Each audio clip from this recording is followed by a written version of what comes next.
really appreciate your presence and your participation at this year's 2024 academic conference.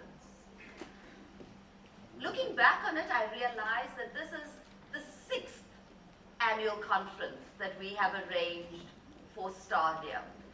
And there are so many of you who attended all 6 of them.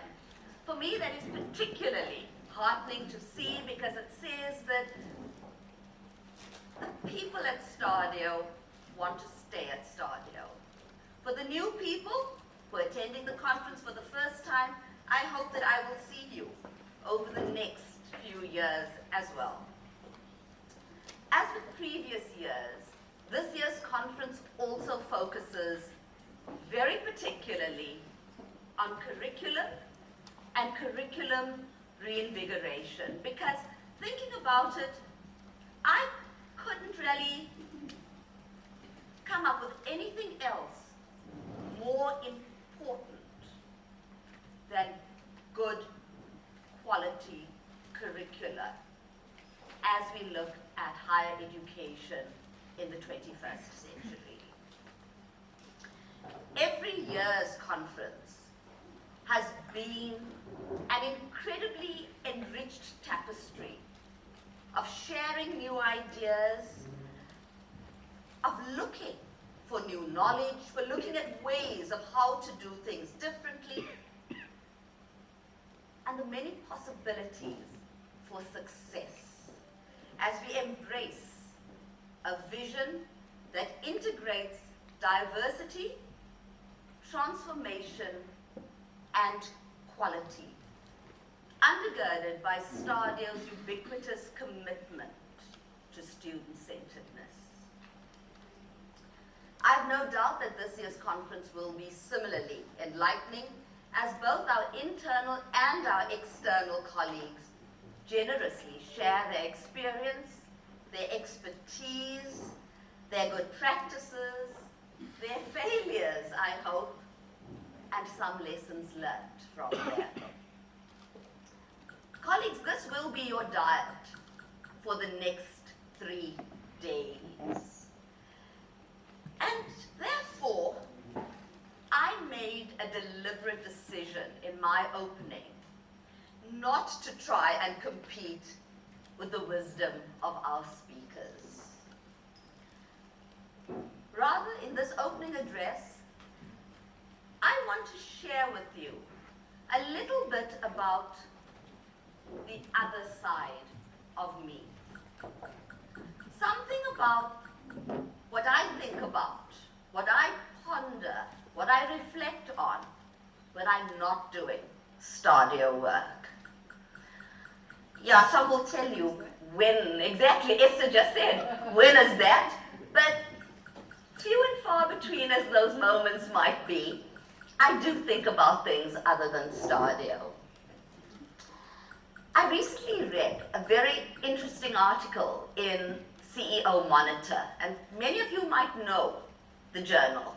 It's an industry journal, and it was entitled Friendly but Not Friends: Navigating Friendships as a Leader. And it really got me thinking, because I'd like to believe that I'm a friendly person. I pretty much have a smile for everybody with whom I come into contact. Many of you will know me as a fairly huggy type of person. I find myself truly interested in people. Not just because, but really interested in who people are and what people think, what people say. In my first job, when I was starting out in my career, I know that I had many friends in the workplace. I knew all of their children's birthdays. I knew their hopes and dreams. We shared our sorrows. We spoke about things. We went out together.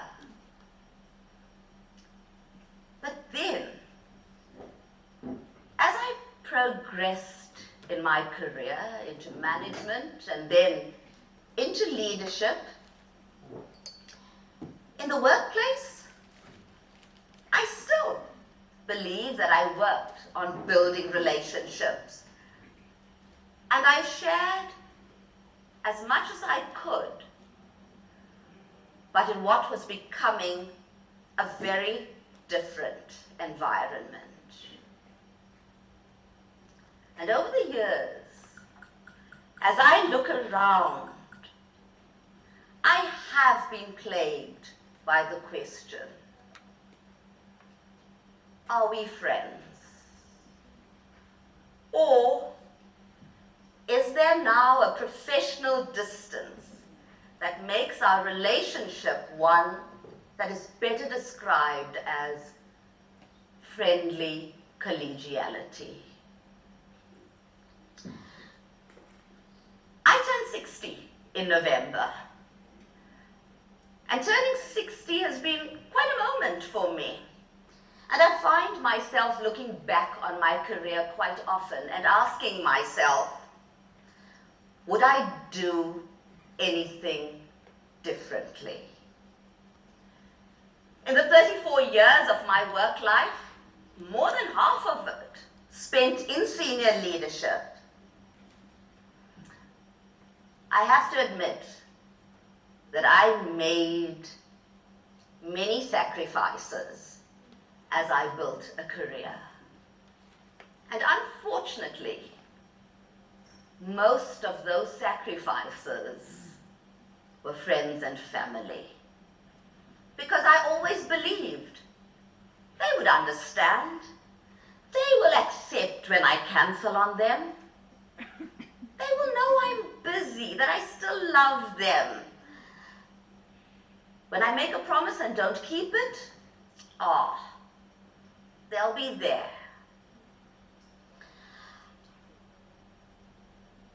The reverse, however, is very seldom true. How many people have ever called time on a meeting because you need to spend time with a friend? How often have you cancelled on a friend because a sudden meeting has come up? How easy is it, yet how wrong, to take friendships for granted? Being, not making, being a good friend takes effort, and it takes hard work. And it's made me think really hard about my life. On a global scale, there are critical discussions taking place all over about loneliness and mental well-being. We've all spoken about it. Much is being said about the addictions of social media and technology. And whilst I am no Luddite, research is showing us that when technology takes the place of in-person relationships, it does increase loneliness and disconnection.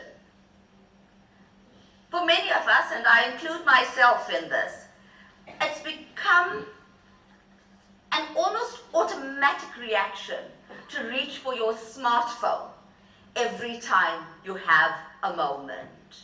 And my husband always says to me, that's FOMO.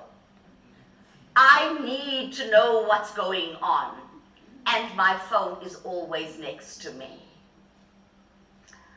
How often have you observed people in a restaurant? Mother, father, 2 children.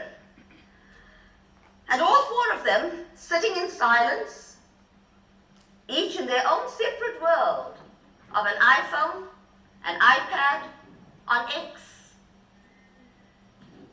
Not a shared smile, very little laughter probably, and the only words spoken are those when they placed their order with the waiter.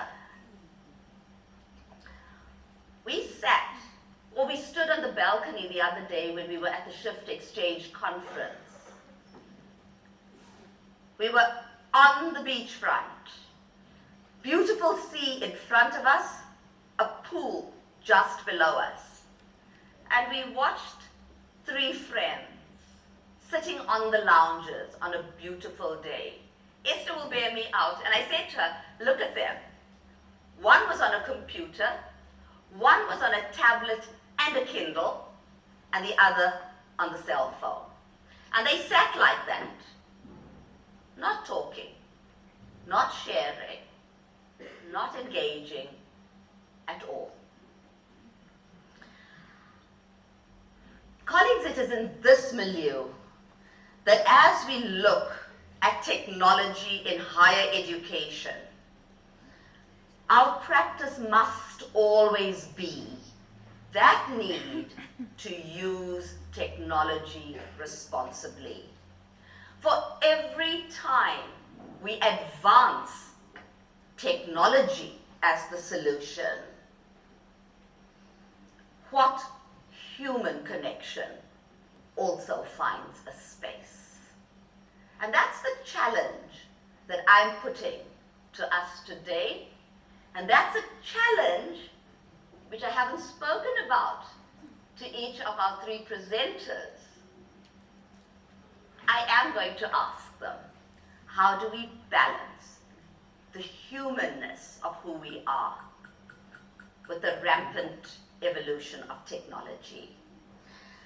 I'm a firm believer, and I really, really do believe it, and that's probably why I'm such a hugger, that human beings are fundamentally social beings. And socialization is the best pick-me-up that anyone can ask for. But do we ever, in our curricula, speak about these issues? The issue of human contact and the issue of how to be friends. And you'll notice I keep talking about not how to make friends. It's easy to make a friend with a smile. Oh, it's easy to get to know someone with a smile. But how do you be a good friend? What do we need to start doing to be a good friend? Probably the only example that I could find, and I might be wrong, was an example from Yale University, where Yale University, realizing the importance of humanity and the importance of socialization and the importance of just being people, introduced a module on laughter. It was an open module for any student, and in the first year, they only had 5 students on the module. 3 years later, this became the most sought-after module at Yale across all the curricula, because people began to realize the importance, the fun, the engagement of just sharing with other people. And this is the idea that they have tried to integrate in their curricula. Find that nub, find that hook, find that peg, where as we move forward with our curriculum, we still constantly remind ourselves that we are human beings. We're trying to do our best and to teach our students everything that we possibly can.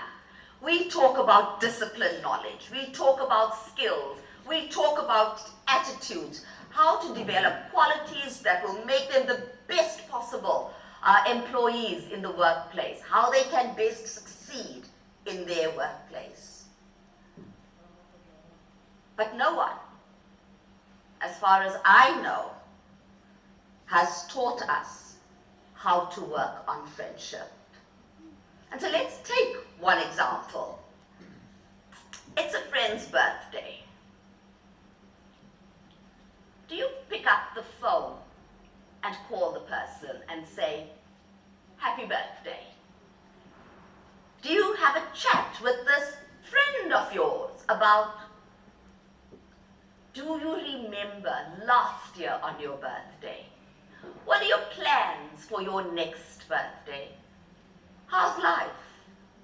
Hey, do you realize you're another year older? What's it feel like? Are you excited? Are you scared? Or do you send a quick WhatsApp and say, happy birthday on the chat group? And maybe if they're a really good friend, you might put a couple of emojis there as well when you say that, happy birthday. How many times when we say that happy birthday, have a good year. I hope it's the best year. My gosh, if I take out my phone, I mean, I looked through it the other day and I looked at how we tend to repeat the same things again and again and again. And I asked myself, damn it, I'm doing that too. And there really are some people that I consider friends, but it's just, you just get another extra heart if you're that friend. I truly can't remember when last I picked up the phone to phone a friend to say, happy birthday. I really hope this is going to be a special day for you, and to reminisce about past experiences and past birthdays. For too long, I lived by the credo that success and purpose had to look a certain way, and that I, to be successful, had to be a certain way. But an interesting lesson that I've learned from my daughter, interestingly enough, and the way she lives her happiness, is that purpose and a good life is not in how things look, but rather in how you look at things. So I come back to my earlier inner dialogue. What would I have done more of? What would I have done differently? Well, firstly, I know that I would have reframed my perspective. I would have thought harder about what success would look like. Not immediate success, but long-term success. And I would have thought harder about the journey that I was walking to achieve that success. And lastly, I would most certainly have spent a lot more time with my family and friends. And so, colleagues, now you know a little bit more about me. And over the next 3 days, I'm hoping that I will get to know a lot more about all of you. This conference is about sharing. But it's not necessarily about sharing just the academic side of things. At STADIO, we want to build a community. And the way to build a real community is to build those friendships, to build those special relationships with those special people that you know will always be there for you and on whom you will always be able to rely. And I'm glad that I came to this realization now. Because when I look in the mirror, I realize 60 is not that old. I've actually got a couple of years ahead of me there. And 3 people with whom I would really like to test my newfound resolve just happen to be with us this afternoon. Kaya Sitole, Martin Mboweni, and Rob Stegman. 3 people who I believe have been and will be very important in my life and who have been very special. And 3 people, and I give you warning now, I am going to pursue this friendship of ours. Gentlemen, thank you so much for sharing this afternoon with us. I know what all 3 of you can and will bring to this discussion, and I thoroughly look forward to our engagement. So, ladies and gentlemen, please join me in welcoming Kaya Sitole, who will be followed by Dr. Martin Mboweni. We will then have a little bit of a chat around what they think about relevance and responsiveness in the right curriculum. And Rob, I'm not sure whether it's a good thing or a bad thing, but you have the last word on what is an effective curriculum. And we will then open the floor to discussion. I'm going to ask you to please keep the back channel going. We will pick up on your comments, but for now, please welcome Kaya Sitole.